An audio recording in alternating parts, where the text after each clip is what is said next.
World Ventures is becoming a magnet for success because it's basically the nature of what we're all about. It's hard to believe how much ground we've covered in such a short period of time. You know, in our first year, we did about 15 million in sales.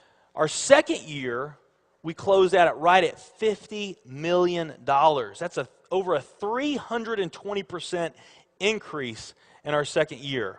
And we are totally convinced that we will clear in our third year $100 million. And I'll tell you what's going to happen much faster than you might imagine is that we're going to become a $1 billion company. And some of you, especially the people newer to our company, you might find that hard to believe, or you think, you know, it's pretty outrageous goal. If you've really taken the time and you've studied companies that have achieved that level of success, what you found is that it's rare that a company that invents a brand new product or introduces into a brand new product segment has that type of success. What's more common, where you see these companies that achieve this mega success, it's companies that enter an industry that's already very, very large, also very competitive. They do something just a little bit different, and they carve out a small little piece of a really big pie, and with that small little piece, they become over $1 billion a year company. A great example of that is Cheesecake Factory. I mean, we all know how competitive and how big the restaurant business is. And Cheesecake Factory, they're not doing something that much different than everybody else. They're doing things just a little bit different. But they are a super success in business today. One of my favorite examples is Starbucks. I mean, how long has the coffee industry been around, and how big is the coffee industry? Okay, I mean, how many companies sell coffee? Starbucks, doing it just a little bit different.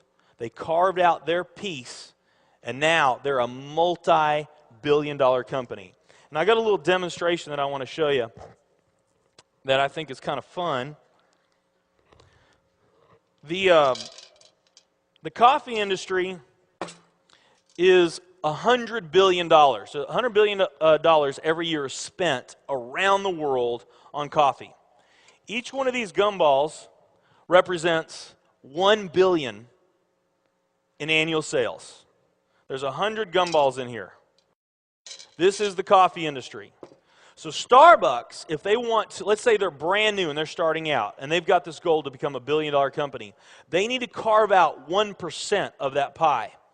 So they would need to have this much of that pie, 1%. So it's really, you know, a small percentage of this overall pie. They've been more successful than that. 2, 3, 4, 5, 6, 7, 8. They do about $8 billion in sales. That's a pretty significant portion of the entire worldwide global sales of coffee.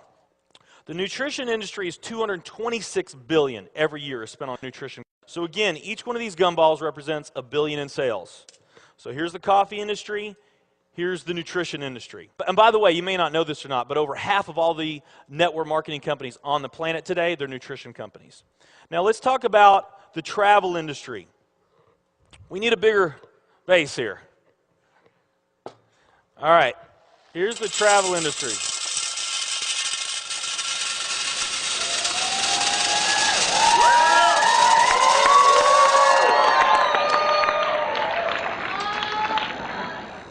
Pretty impressive, right? Well, it doesn't stop there.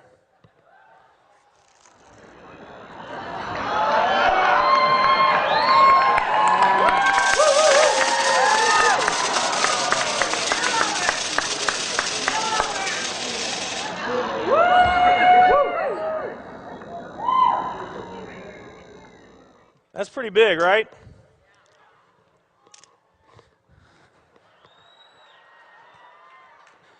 There's more.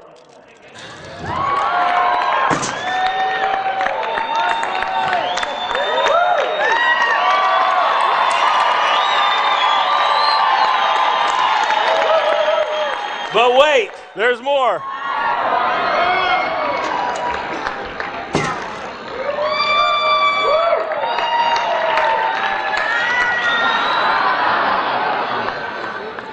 And one more.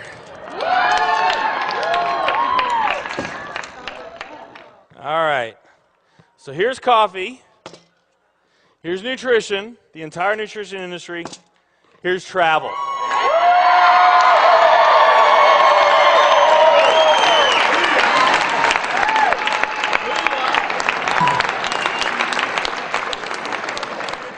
Travel industry is $7 trillion every year spent on travel. And they also say that the travel industry is going to grow from $7 trillion to $13 trillion over the next decade. Nutrition and travel.